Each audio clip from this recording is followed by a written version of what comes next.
God's secret.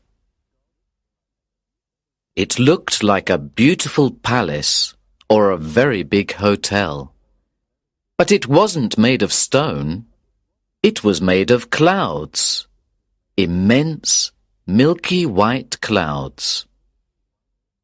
When I reached the doors, they opened automatically. But perhaps they floated open. I can't say. I entered an enormous hall. It was so high and so wide that I felt dizzy. It seemed that I was standing on air. A bright light, like sunlight but not sunlight, reflected from the walls of cloud. Or were they made of snow?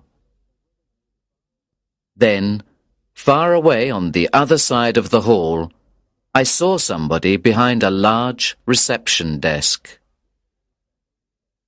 This is like a hotel, I thought, as I walked towards it. But what a hotel! It's beautiful. This must be heaven. It was a long walk, but I was smiling to myself all the way. I felt very happy now. I thought, you tried to be a good person all your life. You always did your best to help people, to do good things, and to love your neighbor. You always knew that you would go to heaven. And now, here you are. Yes, I felt so happy that I wanted to sing. I think I did sing. Quietly, of course. I didn't want to disturb the peace and silence of heaven. I stopped at the reception desk, where a man of about 45 was waiting for me. He wore a green suit of shiny material, like plastic, and a beautiful golden cloak. He looked up at me. Name? I told him. He found it on a computer. We need some details about you, he said. When were you born? I told him. When did you die? The exact time, please. Early this morning, I think. About 5:30. But I'm not sure about it because I was dead, I smiled. The receptionist looked at me coldly. He was English. Calm, polite. Occupation? I told him. Then he wanted details about my family and friends, my habits, my favorite food, in fact, everything about my life. It was like an interrogation. But I felt very relaxed and friendly. I wanted to have a chat. Wonderful place you've got here, I began. It's exactly as I imagined it. The man didn't even look at me. Imagined what, may I ask? Heaven, of course. I'm very happy to be here. There's only one bad thing. All my best friends will be in hell. And I laughed at this bad joke.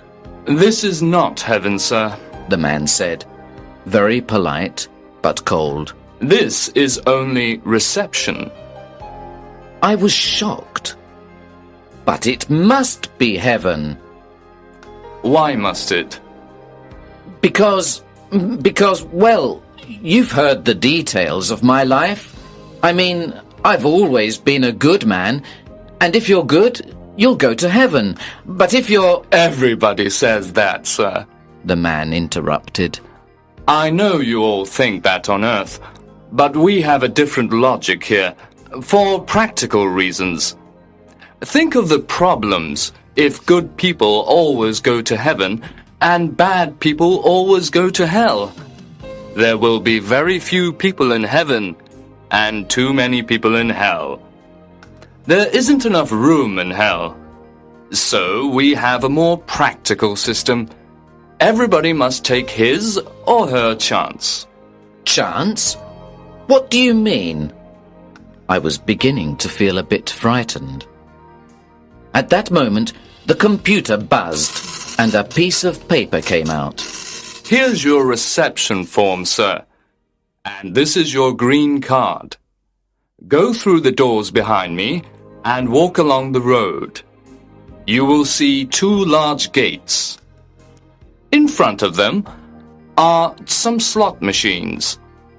Insert your green card into the left-hand slot, and you will see two dice in the display window. Pull the handle, and when the dice stop, the machine will deliver a white card for any number from 1 to 6, and a black card for any number from 7 to 12. The white card opens the gate on the right, the black card opens the left. The left goes to hell, the right to heaven. I couldn't believe my ears, and I just stared at him. Then I became angry. "But that's not fair!" I shouted. It's as fair as we can make it, sir. "But it's just chance, luck, accident. It's a lottery." Yes, sir. But it's God's orders, and we can't change it. "God's orders!" I shouted, furious. "But it means that Jack the Ripper, for example, could be in heaven." Jack the Ripper. I've heard the name before. Let me see. The receptionist opened a large file. Yes, Jack the Ripper. He arrived about 100 Earth years ago. I don't remember very well, but I think he was quite pleased with our system. "I'm sure he was," I said angrily. "And I'm sure he went to heaven." Then I looked quickly at the clerk. "Well, did he?" I can't tell you that, sir. You see, we don't know. Nobody knows. It's God's secret. "God's secret?" I cried. "Oh, God, no! No! I'm not going to spend eternity with Jack the Ripper! It's not fair!" And I stamped my foot on the floor like an angry child. You must take your chance like everybody else, sir, the man said coldly. "But don't you understand? All my life I tried to be a good man." The man looked embarrassed. I'm sorry, but that is not relevant to the laws of the universe. "What laws? What do you mean?" If I remember well, there was a Mr. Albert Einstein who arrived about 40 years ago. He was a good man too, I believe, and like you, he was very upset by our system. He couldn't accept it. He said that he didn't believe that God plays dice. I told him that God certainly plays dice, and that it was the fundamental reality of the universe. Yes, Mr. Einstein was very unhappy about that, because he had helped to discover it, so he said. I didn't answer. I was too upset to speak. I took the form and the green card and walked quickly to the doors behind the reception desk. They floated open. There was a long road in front of me. In the distance, I could see two enormous gates, one white, one black. They were made of beautiful, heavy crystal glass that shone like jewelry. I walked along the road. It was very silent. On each side of me were great clouds that trembled and changed in a soft wind. Even the light seemed to change from brightness to shadow and back again. I came to the gates. When I looked at the black gate on the left, my heart stopped. What was behind it? Who was behind it? Then I looked at the gate on my right and trembled. Who or what was behind heaven's gate? I inserted my green card in one of the slot machines. There was a buzzing sound, and the display window showed 2 dice. My hand went up to pull the handle.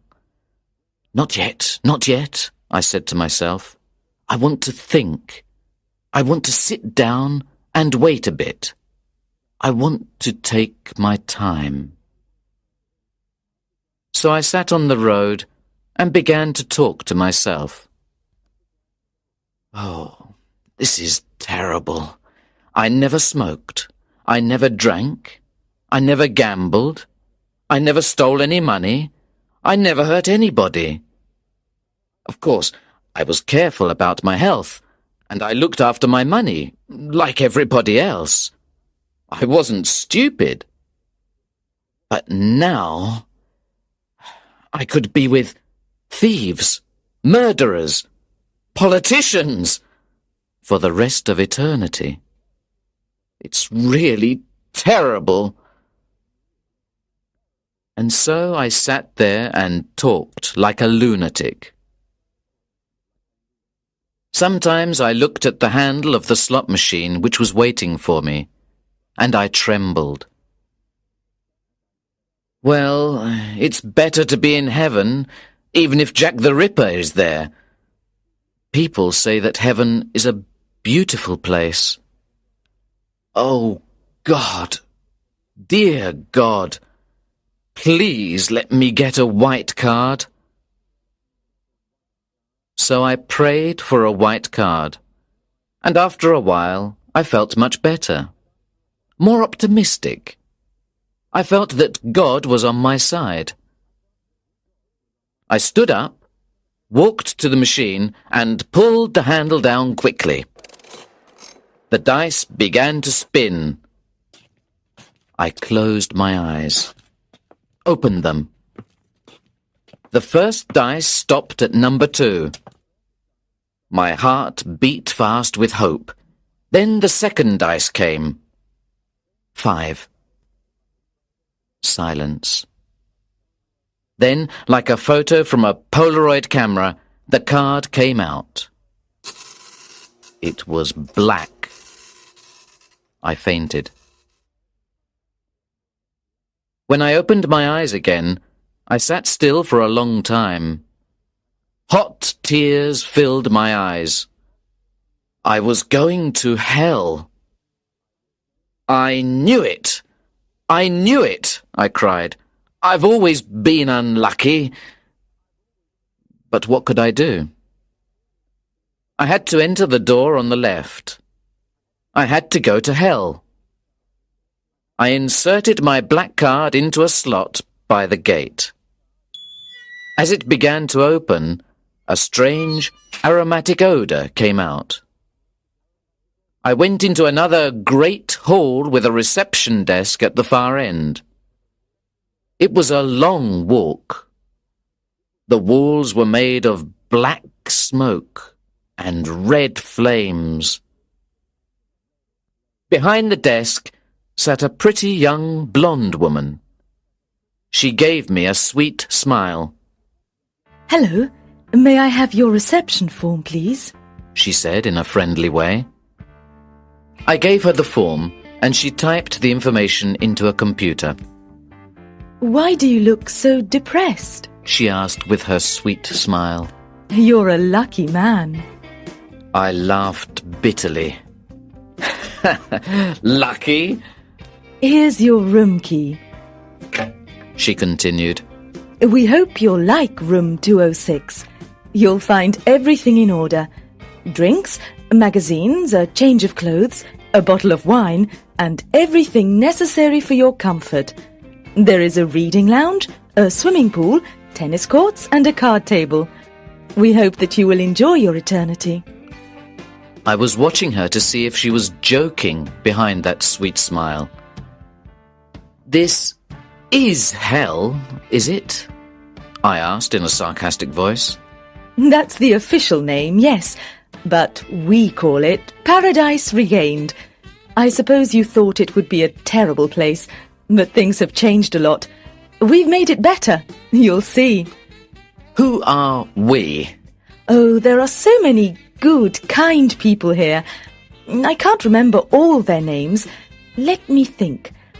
Well, there's an Indian gentleman, Mr. Gandhi, and a nurse called Florence Nightingale. You mean those people are all here? In hell? But it's not hell anymore. It's the dice, you see. The dice? No, I don't see. Please explain. Well, for a long time, a lot of good people scored more than 6 and got a black card. So now there are more good people than bad people. This doesn't happen often, of course. It's a very unusual thing, and it will certainly change again. Then we'll get the usual average of about 50 good, 50 bad. Smiling, I said, "Has God fixed the dice? For a joke or something?" She looked a bit shocked. Oh, no. I'm sure God is an honest gambler. It happened by accident. Well, let's say it's another one of God's secrets, eh? And I gave her a big wink. What about Jack the Ripper? Is he here? Jack the Ripper. She looked through her file. No, he isn't here. He must be on the other side, in heaven. I laughed and laughed. And are they having a bad time there? The receptionist said quietly, Between you and me, we've heard that they are having a lot of trouble in heaven. I laughed again, and tears of happiness came into my eyes.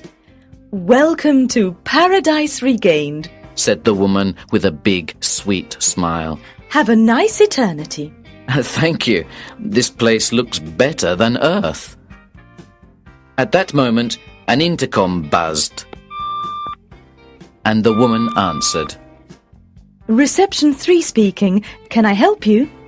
As she listened, her expression changed. It became dark and anxious. Oh, I see. Thank you, Reception 1. She was silent. Anything wrong? I asked. Well, as you know, the situation on Earth is very turbulent at the moment, and a lot of new people have arrived. Reception 1 says a big crowd is already at the dice machine. Who are they? I had a bad feeling in my stomach. Reception 1 says it's a group of terrorists, child killers, mafiosi, football hooligans, drug barons. Stop! Please stop! I shouted. We can only hope that our luck continues, she said. Her sweet smile had gone. She was looking at the entrance with frightened eyes. I cried, Please, God, let them all go to heaven. I pray! I pray! I'm sorry, but praying won't help. It all depends on the dice. And that's God's secret, I said, laughing and crying at the same time. While we waited, the silence was long and terrible.